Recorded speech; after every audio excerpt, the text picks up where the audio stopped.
जाइब, लेकिन कह दो कि कोनो तरह के हरकत ना करी, अपन मुंह ना खोली। ना ठीक बा चाचा, मुंह ना खोलब। बस थोड़ा सा। तनी सा।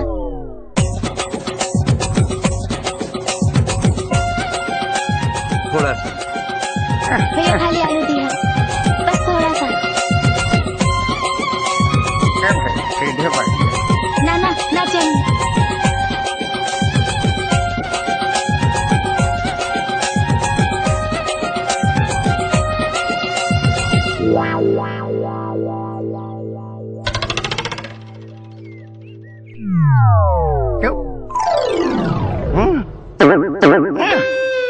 का गंदा इशारा करो तारे के कर नहीं कमाई कहाँ जाए लोड़े तू हम ना खाए क्या नहीं हम तोरा से कहले रहनू कुछ ना बोले के का बोल ले हो हम चाचा हम बोलनी ना, हम तो इशारा में पूछनी। का पूछ ले हो? हम तो ये पूछनी तू कौन पक्ष से बाड़ा, लड़का पक्ष से बाड़ा कि लड़की पक्ष से? तू दोनों में बोलस ना, तो हम ये कहनी है कि मरवाए में आइल बड़ो।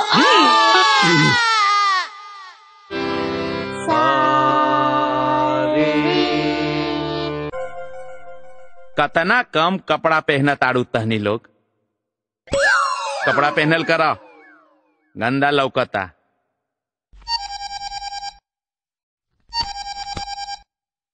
अरे बाप, हेलो, कहाँ बिया सौतीनिया? भतर कटनी बोली। अरे उस भतरी कहाँ बिया, बताई जल्दी। अरे काहे इतना गरिया अवतारू? ढेर साधु मत बनी, समझ ली ना। मराठीन के साथे खूब मजा आवता ना रहुआ के। मराठीन? मराठीन चुपचाप घरे आवत आनी रहुआ कि हम आ जाई बॉम्बे। ना ना ना ना ना, हम आवतनी, काल के काल आवतनी। काल नहीं आज वे आई ना, काल के काल टिकट न मिली। काल तो काल पक्का ना, तो हम बम्बई आ जाए। हाँ ना मुंबई आवे की जरूरत नहीं है। ना हम आवतनी जी। हाँ मेहरारू संभाले के खातिर स्कूलों में एगो कोर्स होके के चाहिए, कैसे संभाल ले वेला लोग इतना। दीदी हम घर जाता नहीं। हाँ अरे इतना जल्दी का है? काल है तो कहत रहला 1 महीना रहब और आज भागल जाता रहा। 1 मिनट भी ऐजा रुक जाइब नु तो अनर्थ हो जाये दीदी, यही से जाए दे। लेकिन काहे? अब का बताई, एगो फोन आ जाला तो आदमी हिल जाला, बाद में बताइब नु, अभी जाए दे। छोटू जी हाँ जी। इनका के स्टेशन छोड़ाई। जी ठीक बा का कहता रहा, उठाओ ना सामान जल्दी में बनी। हमरे जिम्मे बा। हाँ तो उठाओ जल्दी। पता ना का करे के पड़ी जल्दी। अब दीदी हाँ। हम फोन करता नहीं बाद में, मामला बहुत बिगड़ गई बा। का बताई, मेहरारू पगला गई बिया। हाँ चला। ए जीजा जी, शूटिंग हमरा ना देखे के बा, हमरा तो पूरा मुंबई घूमे के बा। इनका लोग के शूटिंग दिखा दी।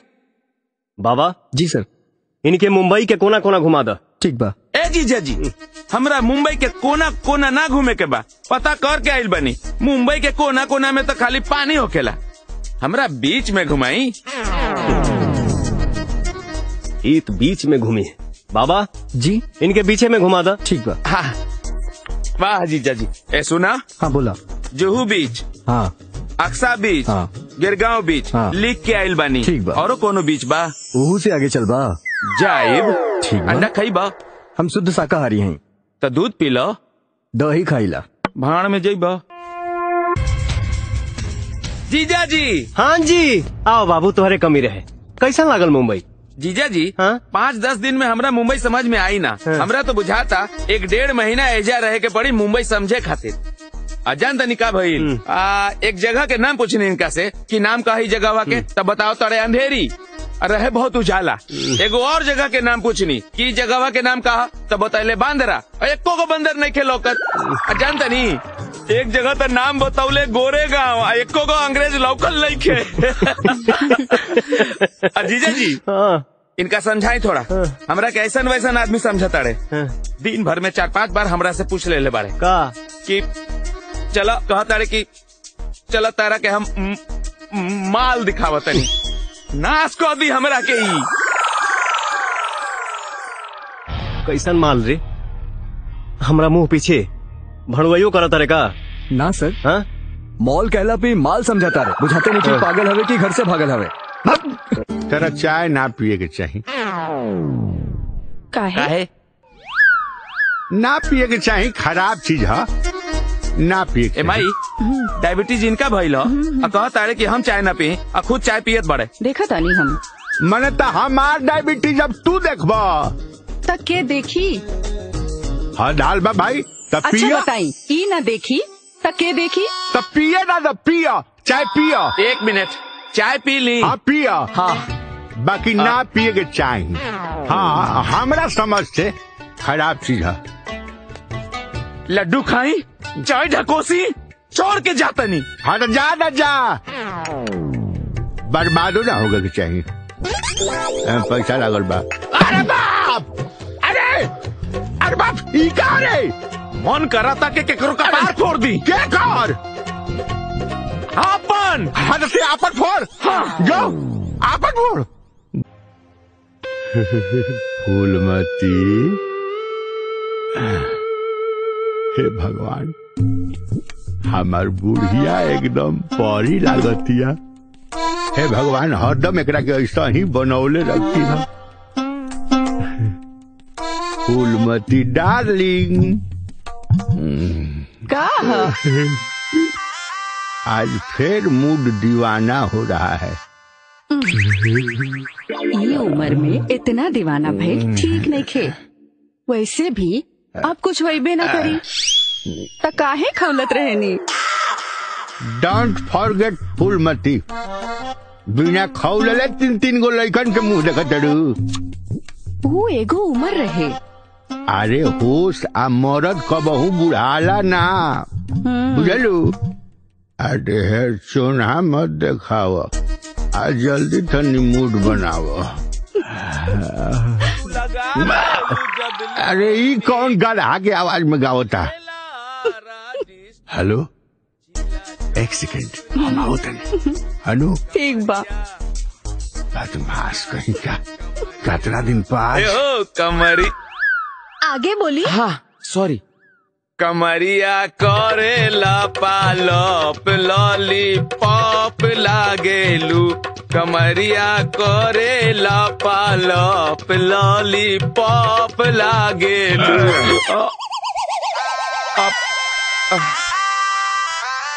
का भइल बाबूजी?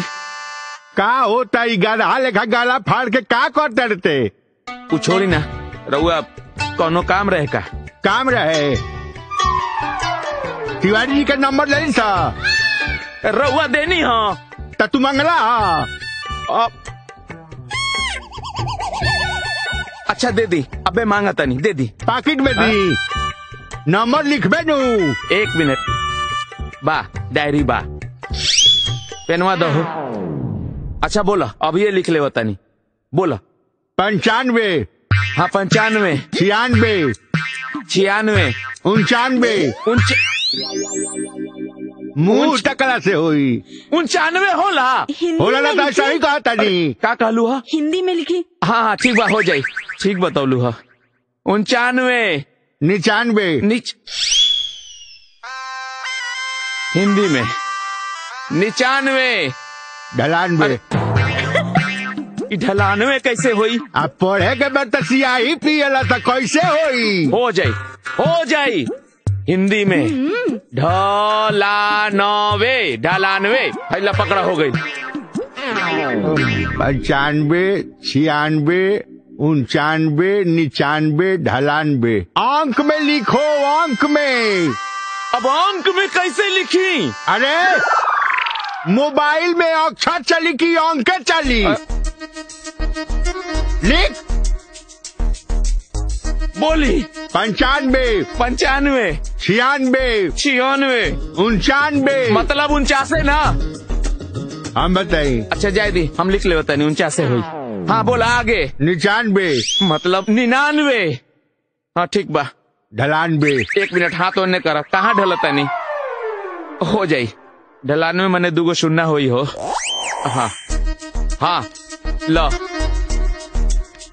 95, 96, 99, 99, ढलान बे। बाबूजी कहाँ करो तनी, कहाँ ढोलो तनी, हो गई लाइन, छोड़ जाए। ठीक लिख ले बड़े। हाँ हाँ जाए। ठीक नु। हाँ ठीक बात जाए। अपना कारनामा से बाज आ जो जी। ये वार्निंग है। ठीक बा जाए। मोन तो मिर्गी आओ तका थोड़ा ना। सीधा खड़ा रहो। हाँ सीधा हो। हाँ मारब लपर से बेल्डिंग फेंके लगवा, औकात में रह। जी कहीं का सारा मुंह गोबर बदला। सुन ये गाना वाना कैंसिल, चल जल्दी। अब बिस्तर लगाने, अब बत्ती बुझाने और दोनों चल के सुताने।